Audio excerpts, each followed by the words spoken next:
Prime Minister Modi's two-day visit to the border state of Gujarat. Now, amid all of this, remember, the focus was of the Vikas, infrastructure, rail and road projects, returning to his home state. But returning at a time in the backdrop of Operation Sindoor, and what he said was powered by the people of India. So let's take a look, in case you missed, about what was said in Gandhinagar today.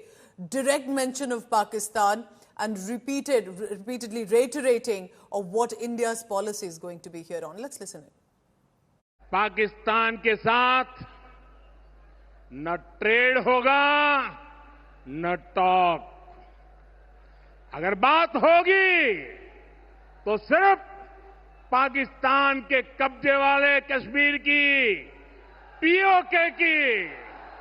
और पाकिस्तान समझ गया कि लड़ाई में वो भारत से जीत नहीं सकते हैं, और इसलिए उसने प्रॉक्सी वॉर चालू किया। जहां मौका मिला वे मारते रहे, मारते रहे, मारते रहे, और हम सहते रहे। आप मुझे बताइए, क्या ये अब सहना चाहिए? क्या गोली का जवाब गोले से देना चाहिए? ईंट का जवाब पत्थर से देना चाहिए? ये कांटे को जलमुर्द से उखाड़ देना चाहिए? शरीर कितना ही स्वस्थ क्यों न हो, लेकिन अगर एक कांटा चुभता है तो पूरा शरीर परेशान रहता है। अब हमने तय कर लिया है, उस कांटे को निकाल के रहेंगे।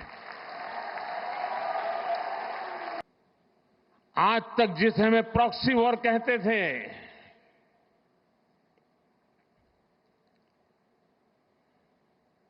6 मई के बाद जो दृश्य देखे गए, उसके बाद हम इसे प्रॉक्सी वॉर कहने की गलती नहीं कर सकते हैं। और इसका कारण है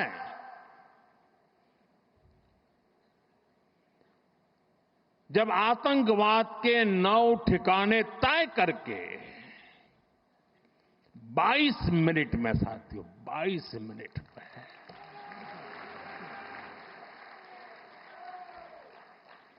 उनको ध्वस्त कर दिया। और इस बार तो सब कैमरा के सामने की सारी व्यवस्था रखी थी, ताकि हमारे घर में कोई सबूत न मांगे। अब हमें सबूत नहीं देना पड़ रहा है, वो ऊपर वाला दे रहा है। मैं इसलिए कहता हूं, अब ये प्रॉक्सी वॉर नहीं कह सकते इसको,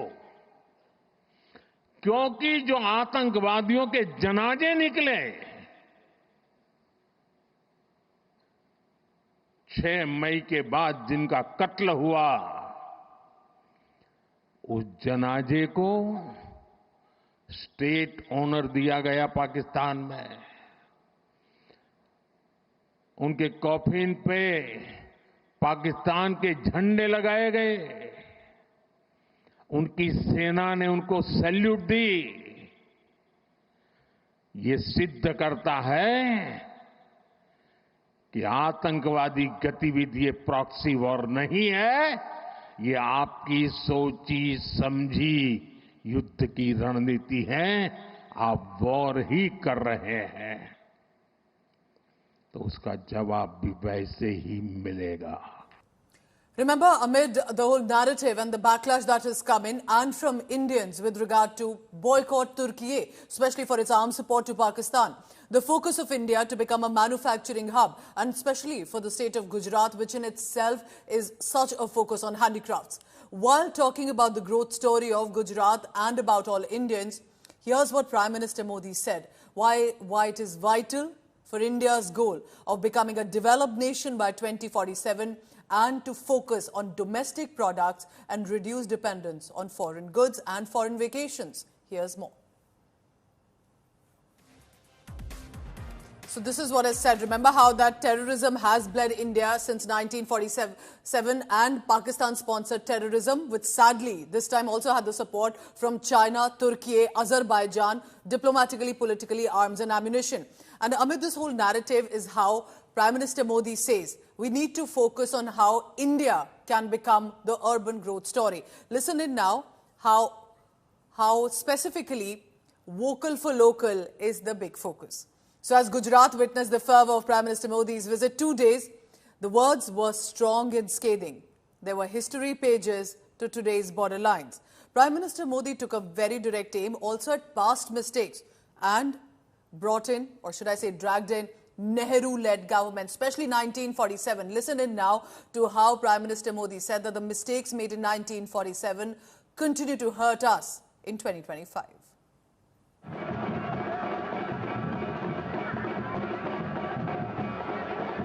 At a charged rally in Gandhinagar, Prime Minister Narendra Modi launched a scathing attack on Pakistan over state-sponsored terrorism. Not just Pakistan, Prime Minister Modi did not even spare previous Indian governments, accusing them of historical inaction on Kashmir. 1947 में जब मां भारती के टुकड़े हुए,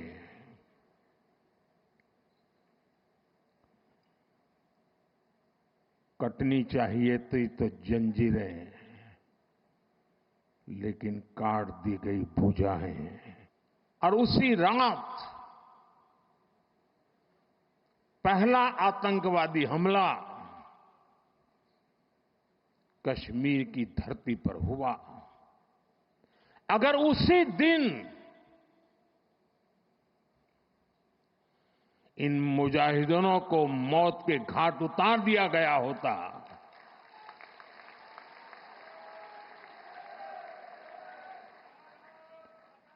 और सरदार पटेल की इच्छा थी कि पीओके वापस नहीं आता है तब तक सेना रुकनी नहीं चाहिए, लेकिन सरदार साहब की बात मानी नहीं गई। By targeting Jawaharlal Nehru's decisions on POK and praising Sardar Patel, Prime Minister Modi reignited the historical debate over who would have shaped post-independence India's security policy better. Pakistan समझ गया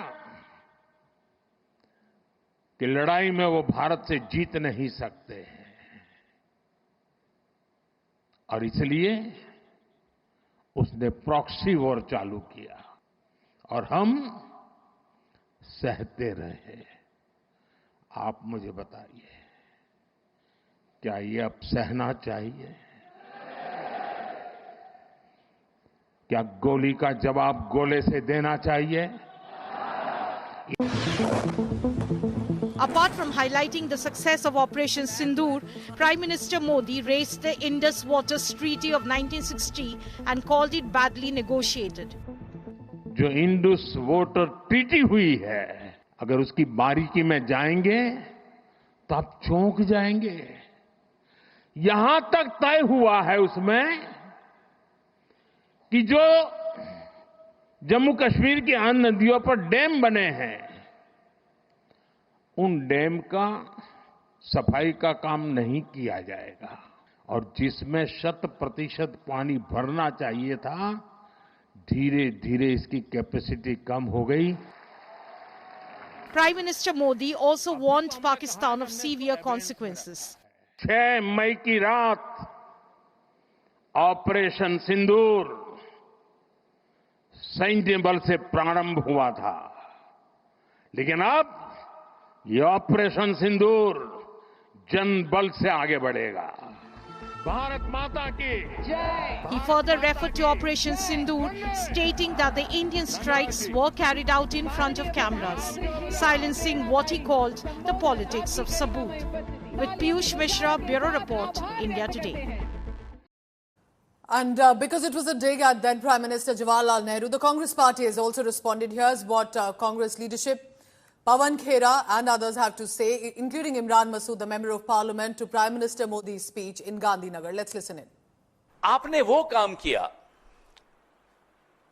जो शायद जिन्ना चाहते थे, जो लश्कर तैयबा चाहता है, जो जैश चाहता है, जो पाकिस्तान चाहता है, आपने वही उन्हीं की भाषा में बात की, आपने वही विचारधारा दिखाई, आपने वही मानसिकता दिखाई।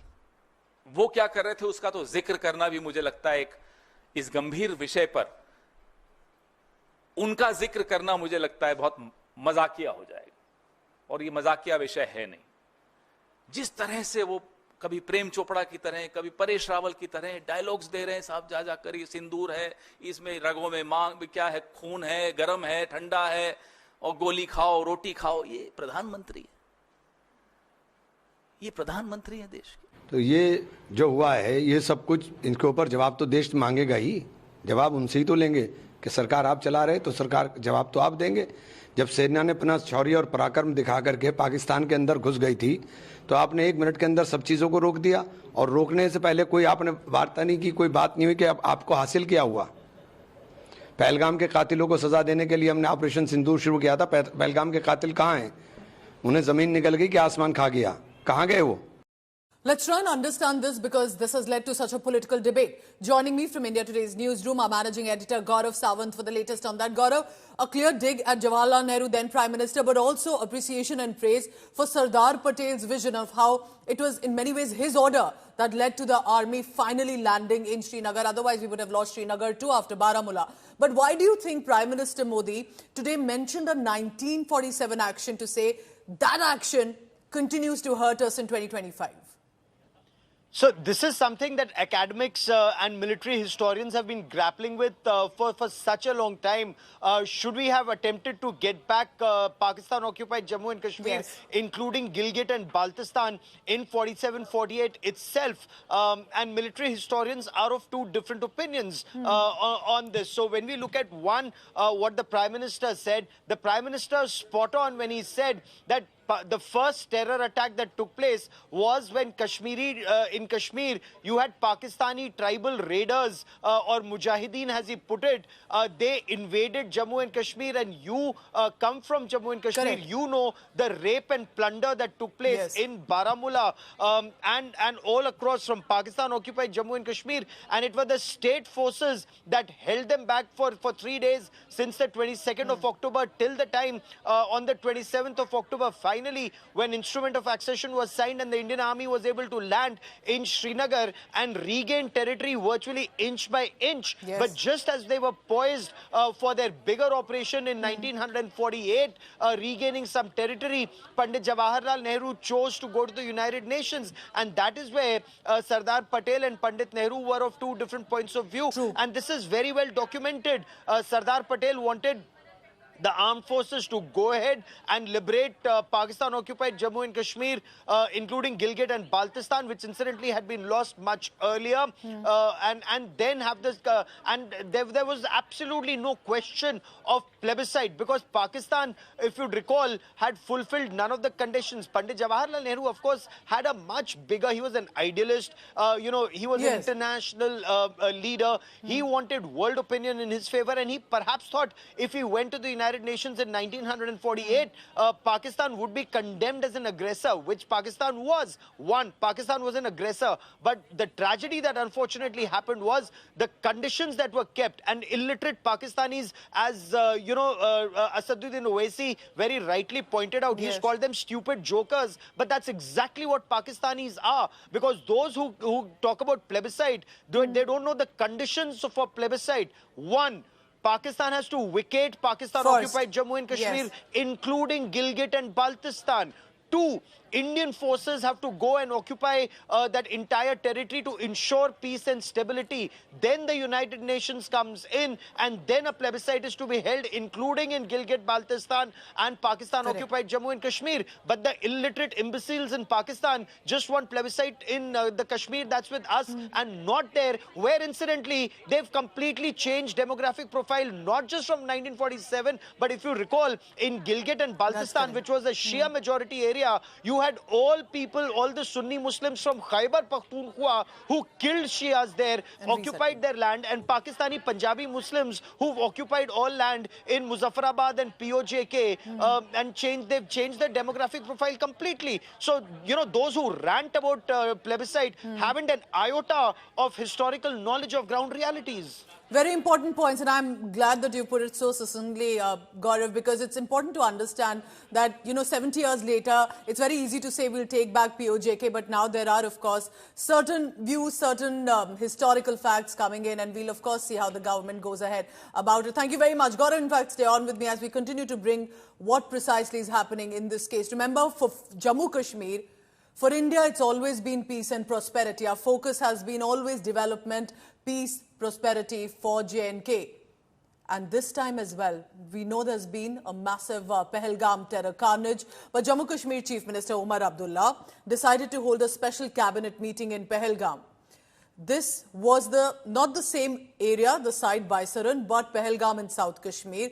An international tourist destination otherwise, but it's completely vacant right now. So a motive perhaps is to be able to not look intimidated by cowardly acts of terror sponsored by Pakistan, and also to have tourism resume. The choice of Pahalgam also aims to show solidarity with the residents of the tourist town. It's been a sharp decline in tourist footfall, especially after 26 innocent men, mostly tourists, one was a local resident, was shot point blank range because they were of the Hindu faith. So there are some of the images that have come in from Omar Abdullah. Earlier this morning, Farooq Abdullah, his father, former CM as well, went on a golf adventure, so to say. All of this is an image to showcase that tourism needs to be revived. Let's listen in to what Omar Abdullah said. Tourism, जहाँ तक मेरा मानना है, एक conflict neutral activity रहनी चाहिए। हमारे लिए टूरिज्म अपने आप में एक इकोनॉमिक एक्टिविटी है, लोगों के लिए कमाने का एक जरिया। वक्तन फवक्तन बदकिस्मती से इसको सियासत में भी उलझाया हुआ है, लेकिन मेरी हुकूमत के तरफ से मुकम्मल ये कोशिश रहेगी कि हम टूरिज्म को यहाँ के हालात से जो है इंसुलेट करें। हम चाहते हैं कि दुनिया जम्मू कश्मीर की टूरिज्म को एक इकोनॉमिक एक्टिविटी के तौर पे देखे बनिस्बत के किसी और तौर पे, और हमारी कोशिश रहेगी कि आहिस्ता आहिस्ता इसमें मैं मानता हूं फूक फूक के कदम रखने होंगे, लेकिन हमारी कोशिश है कि आहिस्ता आहिस्ता टूरिज्म का सिलसिला जो है वो जम्मू कश्मीर में और खासकर कश्मीर की वादी में दोबारा शुरू हो जाए। While the hunt is on for the terrorists, while the military strike has happened on the terror bases as well, there's a question that has emerged from the investigation. Sources telling India Today about the stretch that there was no road heading to Baisaran, which was being used and run as a prominent tourist destination. Why was that road stretch not developed, not constructed, despite a functional tourist destination? The probe sources are revealing now how possibly local politicians use this nexus with the pony riders to form a significant vote bank in Pahalgam. Basically, there were consistent attempts, scuttling government's initiatives if required to make a motorized road to Baisaran, looking at possibly the local poniwala economy as well. This resulted, remember, in turn, that tourists were heading on these horses and ponies, but when the armed forces were required to reach the destination, they were unable to do. 40 minutes at least it took.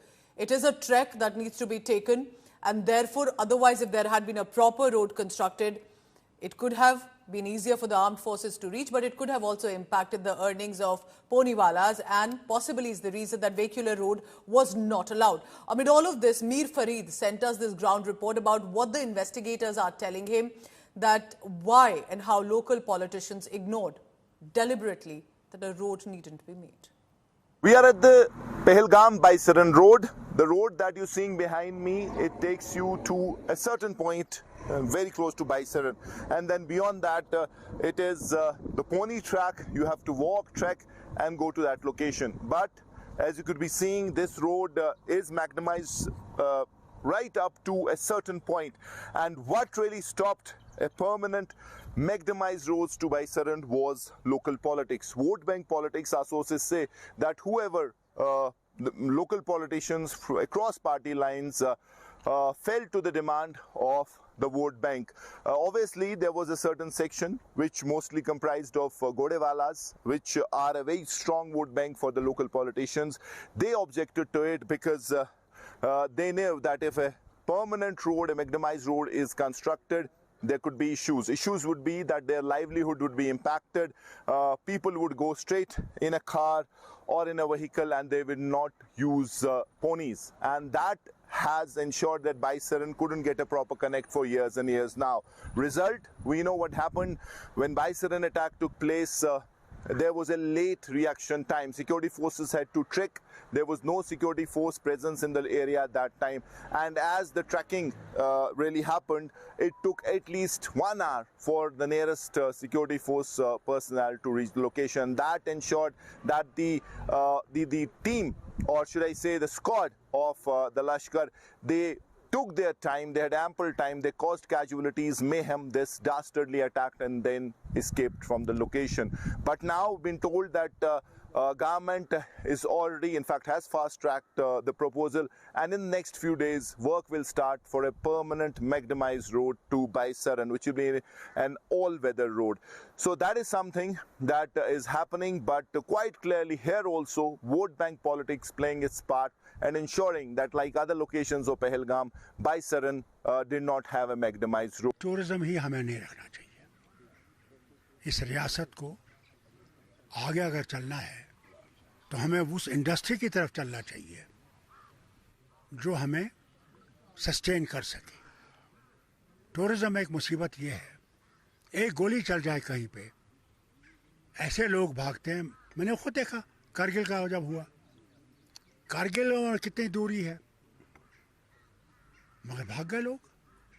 मेरी हुकूमत थी, डर गए. और इस साल ये उम्मीद थी कि करोड़ों में लोग आएंगे और हमारे पास जगह नहीं है उनको रखने की. मगर अफसोस है उन दरिंदों को ये दिखा नहीं जिन्होंने वो कत्ल किया. उनको ये दिखा नहीं इन मासूमों को क्या होगा. वो बनेगा, रोड बनेगा, मुझे नहीं पता है क्या किसने सियासत की, लेकिन मैं आपकी वसादत से, आपके चैनल की वसादत से बताना चाहता हूँ वो रोड हमने प्रायोरिटी नंबर 1 रखा है इस बार, और इसी साल इंशाल्लाह रहमान उस पर काम. Mir Farid joining me on 5 Live for the latest on that. So while there's a cabinet meeting that happened, there's this attempt to resume tourism, but there's this question mark also coming in. A functional tourist destination didn't have a road stretch. Farid, if you can hear me. All right, Mir Farid continues to be with us. He's got us that ground report to try and understand that was it deliberately ignored all these years, because that's what the investigation is revealing, that years was when Baisaran was running. How can it not have a road stretch? Was it because they had a certain nexus with the Poniwalas, possibly as their economy could have been impacted? But in turn, this was the loophole. Remember, they must have thought that it is only with regard to the pony riders. But it led to a recce that led to a loophole for Pakistan. They realized this is the site where there is no road. And they can easily at least carry out the carnage. And it will be long before armed forces reinforcements can come in. Farid, now if you can hear me, tell me more about the cabinet meeting also that happened. And then a question mark about how a nexus, whether it was the LG administration or this government of the Union territory, that decided to let go of a road stretch to such an important tourist destination. Well, Pooja, clearly it is vote bank politics at play in Pahalgam, while you have proper connect to other locations of Pahalgam. So why was Baisaran left out? clearly there is a politico-pony-wala nexus, and that ensured that this road was never made. Although there were several proposals, there were attempts, but they were scuttled. Now, as you rightly said, Umar Abdullah was in Pahalgam. Tomorrow he'll be in Gulmarg. Effort is to send the right message to the tourism industry, to the sector, from ground zero, from areas like Pahalgam, Gulmarg, to come back to Kashmir and go for this outreach. But clearly there seems to be lack of sync as far as Government of India and the local elected government is concerned, because Modi government, sources say, clearly their focus is Amarnath Yatra. Tourism revival as of now is not in the plan. That can happen post Amarnath Yatra. Right now the plan is to ensure foolproof security for the Yatra, ensure stabilize the security situation, eliminate top commanders of Lashkar Jaish, especially who are in the forest area, who are threat to the Yatra and to the general peace, against whom operations are ongoing. So that is an issue. But Umar Abdullah, obviously, for local pressures and also as far as the high-end hoteliers are concerned, their lobbies also, in fact, in many ways pressurizing the government. So he's trying to show his presence, so trying to send the right message. But obviously, it will take a lot more time before that confidence reinstills. It's a reminder, Fareed, how Pakistan is trying to do recce of all kinds to be able to find that one loophole that could be callousness, negligence of the administration that can have them carry out a terror attack like we saw in Pahalgam. Keep tracking all the latest on that, and can a cabinet meeting encourage more tourism back into the Kashmir Valley? Meanwhile, it was because of the Pahalgam attack that we had the Operation Sindoor and an effective response. Shashank Anand, IG of the BSF Jammu Frontier, stated that a press briefing, in a press briefing, that Indian forces have been prepared, and how did they retaliate with regard to the launch pads, the terror launch pads of Pakistan near line of control. He noted that Pakistan initiated unprovoked firing, but alert Indian Armed Forces of the Border Security Force carried out these attacks on what they say have been Lashkar-e-Taiba launch pads. This is in Luni area.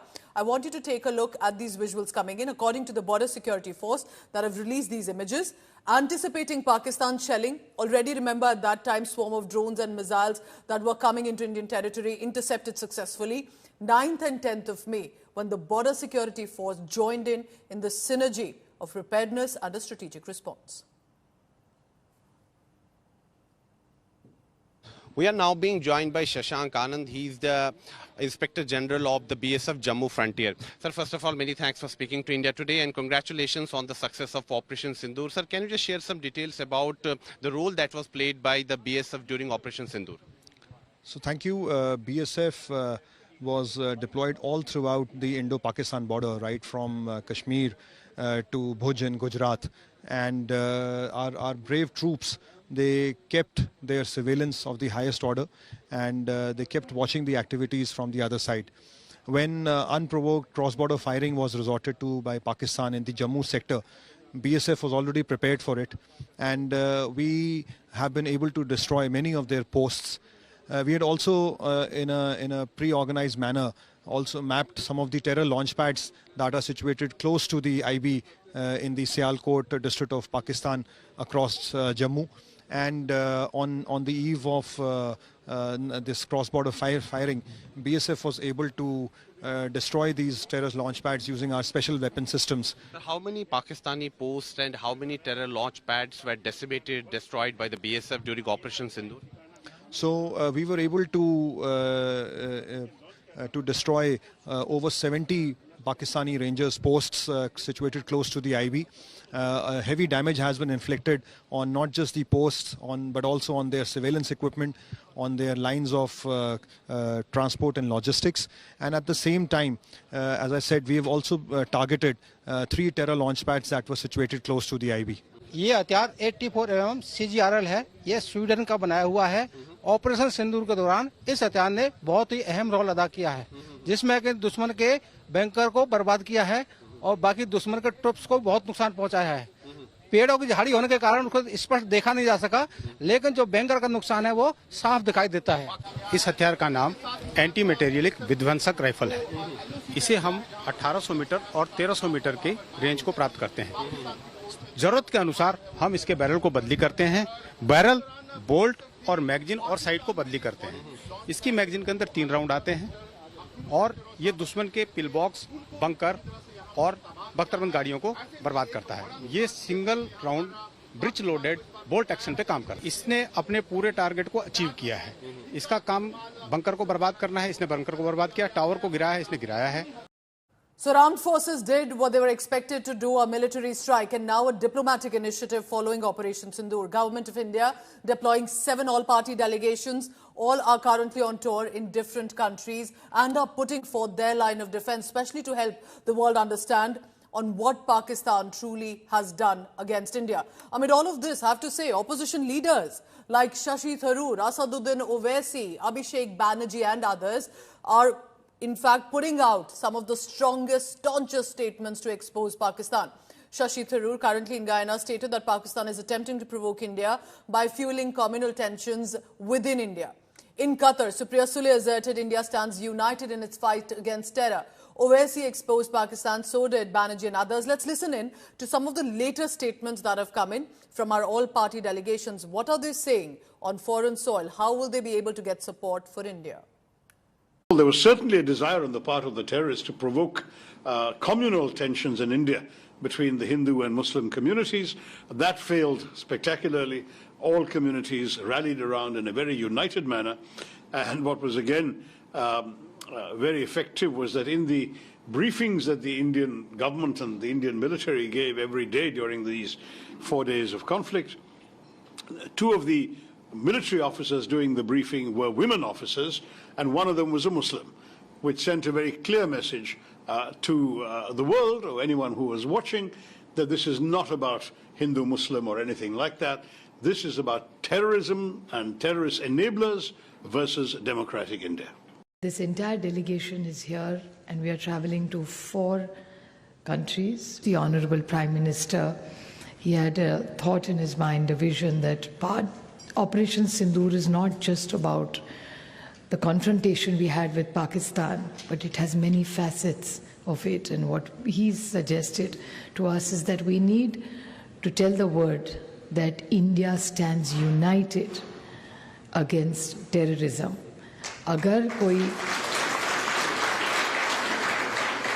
अगर भारत पे कोई हमला करेगा तो हर भारतीय एक साथ उसके खिलाफ, आतंकवाद के खिलाफ पूरी ताकत से लड़ेगा. India will stand together in the fight against terrorism and tell the world that India is indeed united. 7 delegations have gone in different parts of the world. I am leading the delegation to Europe. Paris is our first port of call. Tomorrow we leave for Rome. Thereafter Denmark, Copenhagen. Thereafter to London. Thereafter to Brussels. And lastly to Germany when we return. And similar is the itinerary of other delegations. Second time, I was in Srinagar on 22nd of April when this unfortunate massacre took place in Pahalgam, by Saran Pahalgam. This time, there was a call from the religious leaders and the leaders of all political parties come on the roads against the Pakistan and Pakistan-sponsored terrorists. So that's it. And that didn't continue for one day. It continued almost for 7 days. In the rest part of the country, the people were very angry. Meanwhile, among all these delegations, I have to say that AIMIM chief Asaduddin Owaisi's statements have been going viral on social media and for all the right reasons. In the latest in Kuwait, he minced no words and said Pakistanis are stupid jokers, especially when it comes to not just competition with India, but how they are not able to even have an image of their victory as they are claiming. They decided to fake a China image. Here's what he said about it. I think yesterday the Pakistani army chief had gifted a photo to the Pakistani Prime Minister Shehbaz Sharif. President of Pakistan was there, the Speaker of National Assembly was there. And these stupid jokers, they want to compete with India.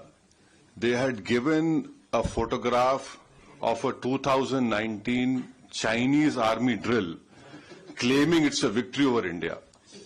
Now this is what Pakistan indulges in. They cannot even give a proper photograph. तो हम बचपने में हम school में सुनते थे कि अक्सर स्कूल में क्या होता था कि हम अच्छे पढ़ने वाले बच्चे के बाजू पे बैठता था। तो नकल करने के लिए अकल भी चाहिए, इन नालायकों को अकल भी नहीं है। So you just imagine that your own country's prime minister, president, speaker of national assembly is there. Your so-called Mr. Field Marshal is there, and the Field Marshal gives a photograph of a Pakistani-Chinese drill of PHL-03 in 2019. So this is what Pakistan indulges in, and that is why you must not, whatever Pakistan is saying, don't even take it with a pinch of salt. Pakistan for decades harbored and sheltered terrorists and launched terror attacks against India. Now on the visit to Iran, their Prime Minister Shehbaz Sharif says, we are ready and we want talks with India and we want to have peace with India. What has India's response been on this now? Here in this special report.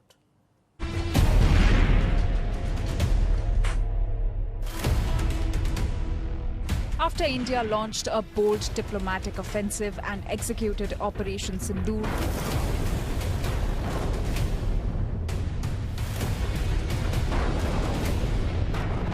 Pakistan now finds itself cornered, politically, diplomatically and strategically. India's moves, ranging from suspending trade to halting the Indus Waters Treaty, have left Pakistan shaken. The pressure is mounting and the cracks are beginning to show.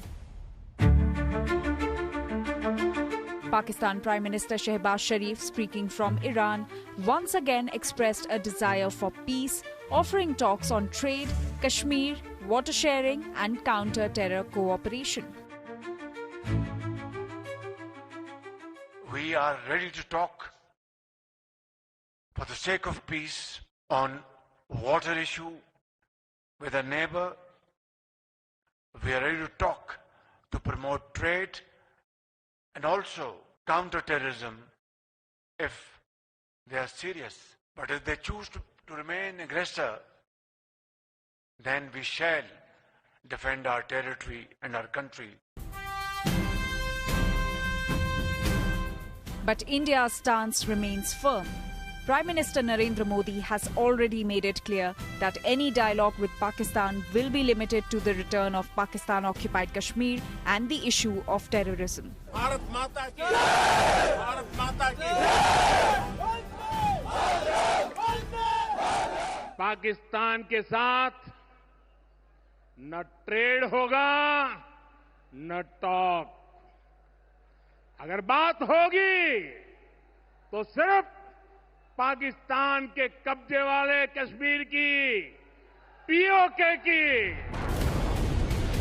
With tensions high, India has drawn the red line and this time there's no turning back. Talks will happen on India's terms or not at all. Bureau Report, India Today.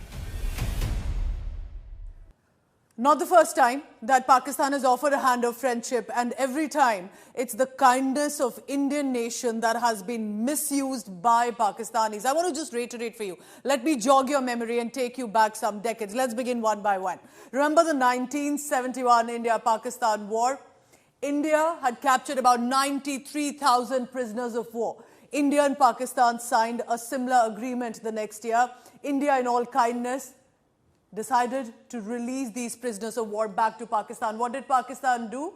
It did not even accept and lived in denial that 54 of our Indian soldiers and brave hearts were in their custody. Those prisoners of war could never return home. India thought, we'll be kind and get kindness in return, not when it comes to Pakistan. We tried it again. This was the Congress government. Indira Gandhi was the Prime Minister.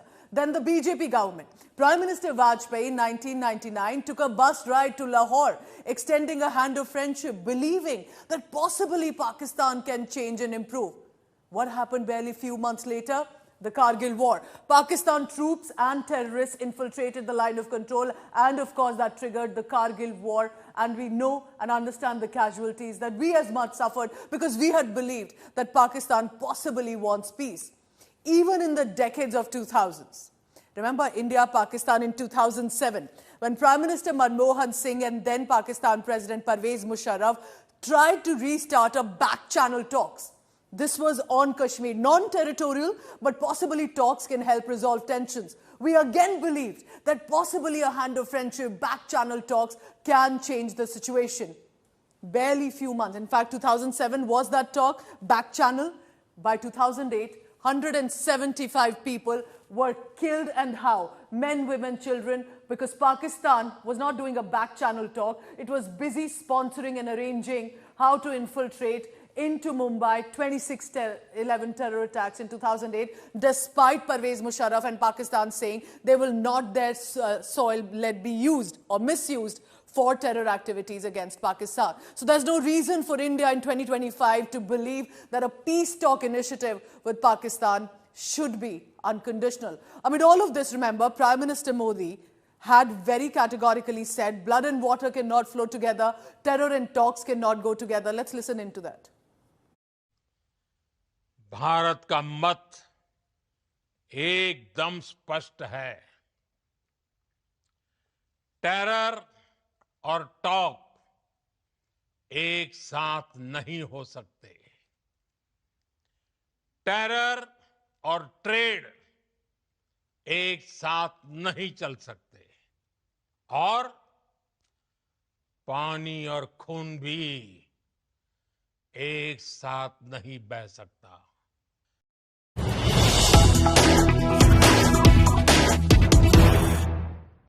After Turkey and Iran, Pakistan Prime Minister Shehbaz Sharif has landed in Azerbaijan. He's now attending or planning with this trilateral meeting, Pakistan, Turkey, Azerbaijan alliance. We'll have the images on our screens coming in. Look at that. Is it too much of a coincidence that after Turkey, after Iran, now Azerbaijan? In many ways, the conglomerate of the Islamic nations coming together to be able to, at this juncture, remember, Azerbaijan, apart from Turkey, were the two countries unabashedly supporting Pakistan, diplomatically, politically, against India. Despite the fact that India helped Turkey in the emergency crisis in the aftermath of the earthquake, has been supportive as much of Azerbaijan as well, and never trying to initiate a conflict with Azerbaijan. But this is what we have. It's a reminder for India of how Pakistan may want peace talks. Why is it then on an arms buying spree? It's been going on and about, trying to buy weapons or possibly getting weapons for free from Turkey, from Iran, and especially from even Azerbaijan, as we are looking at how at least a political diplomatic support is being sought by these three countries. There's a reason that he made that comment of peace talks in Iran, possibly expecting Iran to become a mediator in this case. Amid all of this, remember, a country that says we do not have money to feed our people. We need IMF bailout. Has that bailout come for 35 years and 28 times, and yet needed it again in 2025? And yet somehow they have all the money to be able to develop their defense sectors, and specifically with regard to arms and ammunition. So remember how, not a coincidence, Iran, Turkey, Azerbaijan with the visits with Pakistan Prime Minister. But India is not sitting back idle either. India wants to push the FATF grey list, where Pakistan had managed to remove itself from. Remember, Pakistan was taken off the FATF grey list in 2022 and in many ways tried to boost its reputation among the lenders, especially with the IMF tranche. But now we are told, according to our sources, India is again gathering solid evidence against Pakistan, and that the country is misusing the global cash aid that appears to be coming for it to instead shop or go for the shop for jihad, for arms and sponsor terrorism. A dossier will be sent out in the next meeting of the FATF. India will provide evidence on how Pakistan is funding terrorism and misusing funding provided by the IMF. Pakistan significantly has increased the arm imports in the last few years, even though it says don't have money to develop their nation, its people, nothing for welfare, but definitely has enough when it comes to pushing forth its defense expenditure. Pakistan must be brought back in FATF grey list. Now, what is the importance of FATF grey list? That there will be huge scrutiny on that nation when you do money transactions. And it is a fact that Pakistan uses Middle East, hawala or money laundering, to sponsor terrorist groups against India. Now, I'll give you an example. In 2018, Pakistan was brought in grey list. One Sajid Mir. If you open FBI website and type Sajid Mir, there's a 5 million reward on his head. Now, Sajid Mir was the main person who engaged David Headley. He told him to change his name for Dawood Gilani to David Headley. Now, Pakistan said he's dead. In Germany, when the final meeting of it was held, Pakistan came into that meeting and said, Sajid Mir is alive. Now, how can a person who's dead becomes alive? That in itself clearly shows that what Pakistan does, and then the Pakistani court gave him a sentence of 15 years for terror financing.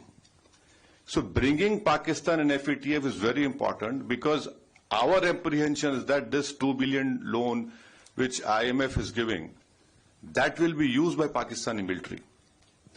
And it is a known fact, whenever this loan is given, it goes to all the core commanders of Pakistan Army. Someone has very rightly called them crore commanders of Pakistan Army. India clearly realizes at this juncture what Pakistan truly is about. Will the world wake up to and stand with India in this good fight against terror? It's a developing story. We'll be tracking more on that. Thank you very much for watching 5 Live.